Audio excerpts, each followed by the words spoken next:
Okay, what's up, traders? What's up, tycoons? Super excited for today's video on Quantstamp. Okay, ticker symbol QSP. Looking at the daily chart, this actually was a viewer request. Now you can see we're actually up 8% today. It's having a very nice rally, but overall, it's been on a massive downtrend. So in today's video, we're going to learn how to break down some of the signals, things that I look at, okay, like the MACD, like the relative strength index. We're going to go over what these boxes are here. These are actually gaps on the daily chart. They're very important, very relevant to pay attention to.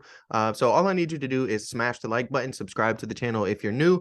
Trading is like going to battle. It's like going to war. You need to have the proper weapons at your disposal. You need to know how to use those weapons. And really, you need as many weapons as possible. So I'm not going to give you guys all the weapons. We're going to go over a few weapons today, some that are relatively simple. Even as a beginner, I'm going to break it down so that you can truly understand these and really get the concept and start to understand them, okay?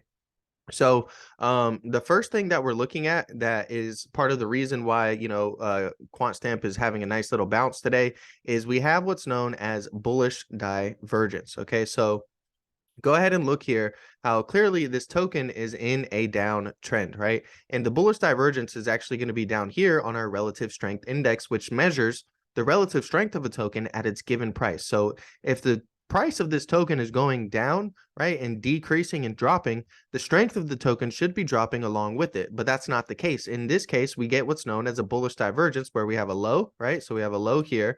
Then we come down, we make a lower low, we have a higher low on the relative strength index. You see we get a very nice little bounce right there. Okay. And then we come down and we've created a higher low again and a higher low again. And meanwhile, the token has just created lower lows each time. Okay. So it's an indicator you may see some bullish activity. There's no guarantee on if it's going to be a 5% move, if it's going to be a 100% move, a 200% move. But it is something that you can use to go ahead and trade and look for an entry on a short-term swing trade or day trade, right? Is based off of the bullish divergence, and you can catch these moves. And it's good to stop chasing 1000x plays, 10x plays, 100x plays, and really just start chasing, 5, 10, 20% gains that you can compound, right? You can consistently compound those. You get 5, 20% trades, that's 100%, right? And you can just do that by trading one time a day, one time a week, and you can get yourself 100% in a week or 100% in a month by doing so, right? None of this video is financial advice, but this is a good video that's rather informational and educational on some of the strategies that you can use. Now, the next thing we're going to do is look at one of my favorite sell signals, right? And that's going to be the MACD in particular. Let me zoom in correctly to the candlesticks here so you can see the appropriate candlesticks. And the MACD is going to be this indicator right here. When you see this red line cross below the white line right here, that is what's known as an exit signal, right? And it's an indicator that you could have a very sharp decline. Now, also on the relative strength index, you see we have this red dotted line right here. That's the overbought level, right? So above 70, which is this dotted line, means that a token is typically overbought. The last thing you want to do is be buying something when it's overbought, because there's a strong and large chance that there's going to be a pullback, right? And maybe not a crash, but at least a pullback. And you don't want to get faked out and panic sell or trigger any stop losses just because you bought something when it's super overbought. Okay. So we're actually combining two signals right now to tell us that there's going to be possibly some bearish momentum in the future, right? We see that it's overbought first. It's an extreme overbought level. So we're saying, hey, I don't want to buy right here. I don't want to FOMO in after this massive, massive rally. I'm not FOMOing in right here because we are way too overbought, right? Let me wait to see if we have a pullback first. Well, then very shortly afterwards, we end up getting the MACD sell signal. If we take a look at where the MACD sell signal occurred right here, we can see that there was a very sharp decline, right? It ended up dropping about 47%. And if you take a look at the overall trend, it dropped 70 to 78% off of that MACD sell signal. You could have just used that, and that would have been a very efficient trade, right? We see it repeats itself over here, right? So over here, we get this very large spike, right? And this massive spike comes in, buying pressure and buying volume comes in. And we're telling ourselves the same thing. We're saying, I'm not FOMOing in right here because we are way too overbought. We're overbought on the relative strength index. So if I miss this whole move, I'm not going to go chasing it right here. And then if you take a look, we start to pull back, consolidate sideways a little bit, and we end up getting the MACD sell signal, right? So from there, after seeing it's overbought, then getting a MACD sell signal, we can see that there's another sharp decline, 67% right there. So, this is one of the ways that you can give yourself an edge in the market and really not buy into something that potentially has a huge downside coming in the near term future. Okay, what we're actually going to do is zoom back now and go over these boxes. All right, so we'll zoom in real quick so you can see it really clearly. And what we're looking at here are gaps on the daily chart. These fill about 90% of the time. Okay, the big question is when they're going to fill, not if they're going to fill. All right, there's a 10% chance that they're not going to fill. We have one gap right now. This is the only gap that hasn't filled on the QSP Quantstamp chart. But we're getting very close to those levels. So here's a great example. Notice how we have this candlestick closes right here, and then this candlestick is right here. There's a huge, massive gap in between these candlesticks. I always chart the gaps on my screen because it's very relevant, right? And you don't know when these things are going to fill, but if you have them on your chart and you can see that you're starting to fill them, like right here, we start filling it, you can say, hey, potentially we could come up and fill this gap up here. There's a potential we could end up filling this gap. So maybe you want to enter into the play to ride some of that momentum, right? That's just one of the ways you can use it, right? Over here, so basically you see this gap fills. It takes a while. If we look at the dates, this is all the way back in like August 2018, something like that. And then it comes up and it actually fills in September 2020. So it took a very long time for this gap to fill, right? It wasn't something that happened overnight. Right here, this gap fills much quicker. So we have the initial gap down right here on September 2018. And then over here in May of 2019, we see this gap ends up filling. Right here, we can see June 19th, we gap down tremendously. And then over here, by August of 2020, we end up filling that gap, right? Over here, this gap took forever to fill. So we gapped down here in August of 2020, and look at how long it takes for the gap to fill, right? But eventually it does fill. It starts to fill right here. We get a little partial fill. Now, something that I want to highlight is that a half gap fill and reversal is extremely bullish, right? In this case, if it's a gap down, and you notice we come about halfway through this gap right here, and then we reverse, that's an extremely bullish signal. And it's not a coincidence that we went on a massive, massive rally afterwards. Now, for a gap up, okay, so let's just draw a box up here real quick. And let's say we have a gap up to fill, and we see that we come up and we come up to about the halfway point and we reverse. That's going to be a very bearish signal. So just like a half gap fill to the upside is, or a half gap fill to the downside is very bullish, and we went on a very bullish run. A half gap fill to the upside and then a reversal is going to be very bearish.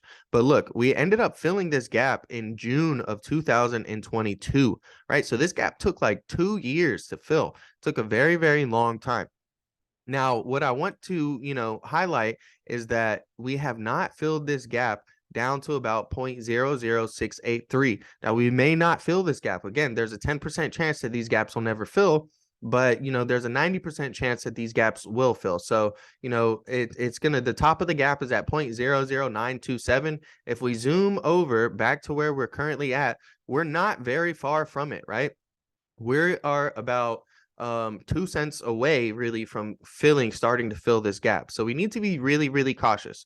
Now in the beginning of the video, I showed you guys this bullish divergence trend line. As long as we're holding this bullish divergence trend line, there's a chance that we could get some upwards momentum. But if we come down and break this bullish divergence trend line, then there's a high likelihood that we're going to come down and try to start filling this gap. Now remember what I said about a half gap fill and reversal. That's going to be actually pretty bullish. So, pay attention to that and see, what happens if we start to fill this gap. I would set some alerts here personally, right at about 0.00952. Just so that way you're alerted if the gap does end up filling. Okay. Now, the next thing we're going to do is really just go over some bearish divergence. So I just broke down a bullish divergence for you guys and, told you, hey, if we break that bullish divergence trend line, there's going to be a sharp decline in the price of this token, right? So here is going to be a great example of a bearish divergence and then a break of the bearish divergence trend line with a sharp move to the upside. So a bearish divergence occurs right here. We have a high and then a higher high. So the token is going upwards in price. Clearly it's going up. So the relative strength of this token should be increasing as well. But if we take a look, we have a high and a lower high. So we have the exact opposite. The relative strength is decreasing, indicating that there may be some bearish activity in the future. Now, from the highs to the lows right there, that was a 69% drop. All right, very, very big drop. Now we combine some of our weapons together. We see that we have bearish divergence forming at this point, and then shortly afterwards we get a MACD sell signal right around here, and you can use that as an entry to go short, right? And you say, all right, well, hey, we ended up coming down off of this bearish divergence. Then we got the MACD sell signal. Now I have two things giving me confidence and giving me an edge in my trading, saying that, hey, we could see some bearish activity, right? Now notice once we break this trend line right over here, that's when we get a very massive move to the upside. We've broken the bearish divergence trend line and we actually get a very massive move to the upside. Okay. Now this happens a couple times. All right. Over here, we have some bearish divergence again, where we're making a high and where we're making a high, right? So we have our high right here. We have a higher high right here. We're going up in the price of this token. And then we have a high here and a lower high. So the relative strength index has a bearish divergence. And then shortly after the bearish divergence, right here again, we get a MACD sell signal. Okay. And we can see that there was yet again another very, very sharp decline. We got our MACD sell signal right here. And boom, we end up dropping 53% and ultimately about 75%. So huge drops, right? We're waiting on confirmation. We're waiting on multiple signals, right? No one pattern and no one entry signal or no one indicator is going to be 100% valid and work 100% of the time.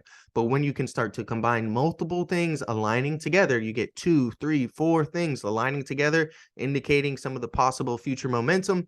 You're going to have a lot more confidence in your trade and see that you're having more success by waiting for confirmation and multiple signals to align together versus just buying in, very rapidly and, looking to chase immediate gains. It's much better to have patience, especially in this brutal bear market that we're in. Now's a really good time for you to have patience and learn some of these skills and strategies. They're very simple. We're looking at the MACD. We're looking at this red line. We want to see it cross down below. That's an exit signal. We're looking for bullish or bearish divergence on the relative strength index. That's when something, in this case, is, making a high and then a higher high. We see it going up. The strength should be following that. But in this case, it's not. Right now, I mentioned once you break that trend line, then that's when you get a massive move to the upside. So look at where we break this trend line at. We break the trend line right over here, and we have a huge move to the upside. Okay, once we break that bearish divergence trend line, which is right about here, this thing went on a massive rally up 359% at the wicks. It's very hard to capture these wicks. So, more realistically, it went up about 145% from there. And, just by breaking the bullet or the bearish divergence trend line. So yeah, that's basically it for today's video. I can repeat the same thing again, and, show you guys bearish divergence, show you guys a MACD sell signal, and show you guys how it fell dramatically. And then once we break that trend line, we got a super massive move to the upside. But you guys get the gist of it, and, I appreciate you watching. So smash the like button. Okay. Subscribe to the channel if you're new. I do viewer requests every week. Don't forget about that. This was a viewer request, so all you have to do is comment down below and I'll make a video on your ticker as soon as I can. Okay, I try to pump them out every week and do as many as I can. I try to be very viewer oriented and make you guys feel like you have a voice versus these other much larger YouTube channels that are really just pumping out a lot of content either inconsistently or just putting out stuff that maybe you guys aren't really interested in. So thanks a bunch. If you made it this far in the video, I really think you're going to enjoy one of these next 2 videos. Okay, so make sure to click on one of those.